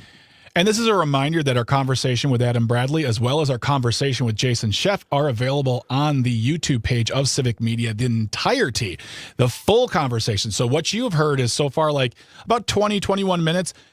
These conversations are 45 minutes, 50 minutes long, so there's a lot more we're getting into. So if you go to Civic Media's YouTube page, you can listen to the entire thing. In fact, I think you can watch them now, too. We're putting the video on there as well, but that's a great place to go. You can always catch up with shows by going to civicmedia.us/shows. Find Nite Lite, download episodes, listen to them whenever you would like because you can take them like a podcast. And then download the Civic Media app because next Monday begins the Break into Spring multi-state text-to-win contest, and you have to have the Civic Media app to participate. I'm telling you right now, you want to be part of this. Big prizes, big prizes. We'll tell you more about that on Monday. And it's going to be fun. If you go and listen to the rest of the our interview with Adam, it was, I love what he said about our music, Greg. Exactly. I felt very good. It was fun. I thought he's going to tear me apart, but he did. No, he doesn't judge.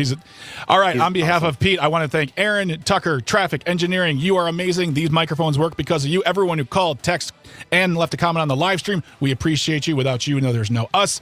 Coming up next, we got more programming here on Civic Media. Don't go anywhere. We'll talk to you on Monday. Everyone have a great weekend. Sign them off, Pete. Good night, Wisconsin.